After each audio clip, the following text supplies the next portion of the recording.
Have you had a recent experience where you walk into a room, whether it be a church or an organization, an association meeting, a chapter meeting, a sorority, a country club, where you walk in and you realize or you feel like you're the only person that doesn't know everybody?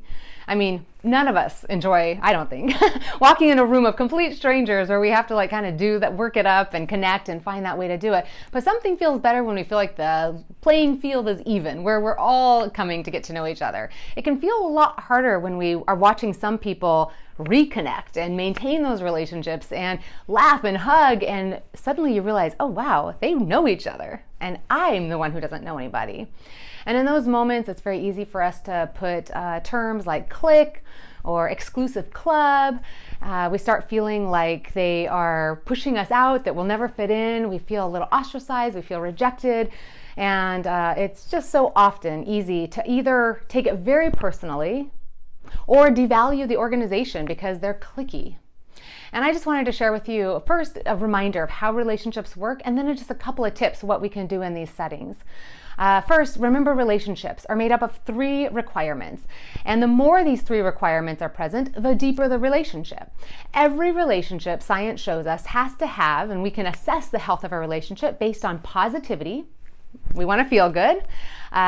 Consistency, the regularity, the frequency, the history that we have with each other, the interactions, this is where we spend time together, and the vulnerability. The vulnerability is where we get to know each other, where we feel seen, where we start feeling like we know each other and understand each other.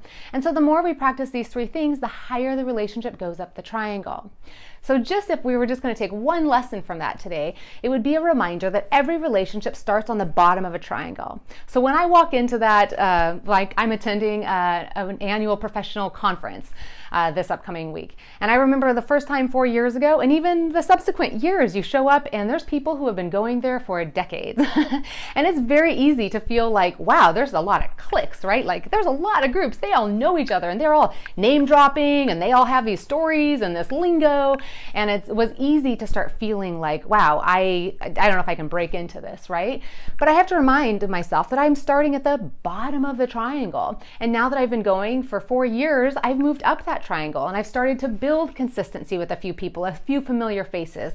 And I've networked with them over social media in the meantime. And so there's a few people there that I have enough consistency with where we're like, hey, good to see you again. And the vulnerability, we've been following each other, connecting with each other, cheering for each other, and showing up and learning each other's stories in those settings. And so over time, I move up that triangle, right? What's so easy to happen is for me to feel threatened by the people who have been going for eons and who have done the work at building at the top of the triangle. Many of the other people are attending monthly chapter meetings, and so they build deeper relationships, or they've been going for years and years and years, or they're in more visible positions, or they've done a better intentional job than I have of networking, of reaching out, of inviting, and of following up and doing that consistency and that vulnerability. And so I just wanted to remind all of us that anytime we're somewhere new, we're at the bottom of the triangle, and what we're looking at are people at the top of the triangle, and that doesn't mean they're a clique. A clique, for clarification, when we use that in a pejorative term, is a group of people who are excluding us. It's kind of like the high school or the grade school feeling of like, you can't sit at our table. You're not in our group, right? And so that's one thing. It's one thing if we're trying to show up and we're having conversations and they're like, excuse me, you're not good enough to be here. You are not welcome. Okay. Click. But for the vast majority of the scenarios we're walking into where we are tempted to call them a clique, it's actually just people who know each other, love each other, and have built relationships up. And so my first tip is when we walk into somewhere and we see that, when we see the community and the connection and the friendships and the history, rather than feel threatened, which we're wired to do because we want to belong and we know that our survival and our enjoyment comes from that. But rather than feel threatened, choose to feel encouraged. Choose to see that as there is evidence around me that this organization, this association works. It builds relationships. It's working. I see evidence that people know each other, love each other, and keep on coming. And so choose to see that not as a negative, but see that as a positive and as an invitation, really. And the second thing that jumps to my mind is don't take it personally. Just remember it's about relationships. This has nothing to do with how cool, how amazing, how spectacular you are. It's simply a recognition that even if they came up and were super friendly and welcomed me in and I was like part of the circle, I still have to build a relationship with them.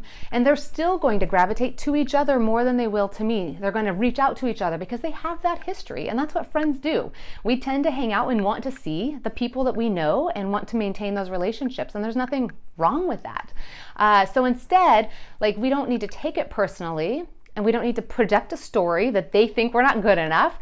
Rather, the truth is they have great friends. And as long as we can look for kindness, and say, are they attempting to welcome? Are they inviting me in? Are they introducing me? Are they making efforts to open their circle? Are they making efforts to say you're welcome here? And if that's happening, then this is not a clique. And instead, so I'm not going to take it personally and devalue myself. And I'm not going to devalue them and call them snobby and exclusive. I'm just going to say, good for them. They've made friends. They deserve that. And I want them to keep building those relationships as well. And so I'm going to show up and choose to not devalue either side and trust the process, right? Remember that relationships are developed. They're not just discovered. Somebody can't just wave a magic wand and make you close to these people. It requires and that'll be my third tip. It requires you doing these three things. It requires it more on us as the newbies than it does on the people who've been coming. Yes, they need to be open. Yes, they need to be kind. Yes, they need to be smiling. Yes, they need to have a process for helping new people come in. And the truth of the matter is, it's our job to build our relationships. And so when we're showing up in that church, in that sorority, in that conference, it's our job to say, okay, how can I practice positivity? What can I do to contribute? What can I do to affirm? What can I do to smile? What can I do to be curious? What can I do to express my gratitude? And it's our job to be consistent. So I'm not going to make this decision attending once. I'm going to attend for 5 years. I'm going to attend for 3 months of regular weekly things. I'm going to show up and I'm going to be consistent.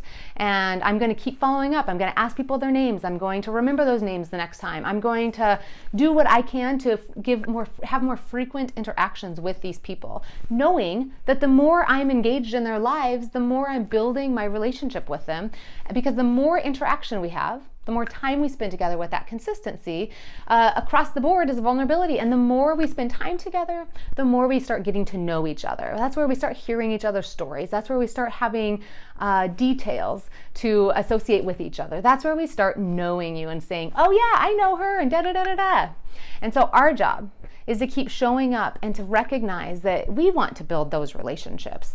And so let's look for other people who are at the bottom of the triangle and do that and say, let's do this. Let's look for those people who are more up the triangle and like do what we can to contribute to their lives and make a difference and be of benefit to their relationships. And so at the end of the day, let's take a deep breath and exhale and not hold it against an organization. There's lots of organizations and conferences and event planners can do to help make for more inviting, but let's just recognize that in most situations, we're not walking into rooms where people are maliciously trying to exclude us. Most people there have really good hearts, really want to meet you, and are making every effort and feel shy too, reaching out and connecting with new people they don't know, right? And so all of us are there to network, to connect, and to be a part of community. And so let's just recognize that this is how community is built. It's not something that we can just bestow upon you. It doesn't take one person who's on the inside to turn around to someone on the outside and grant them access. We just have to build that relationship ourselves. And so my invitation to all of us in these moments where we're tempted to feel rejected, which is so human nature, no matter how healthy, no matter how processed, no matter how strong and enlightened we are, we want to belong. And we're going to be tempted to walk into settings and quickly try to see evidence of all the places where we don't belong. But instead, let's invite our brains to see evidence that we do in fact belong, that relationships do in fact happen in this space, and that I can participate in making those happen for myself.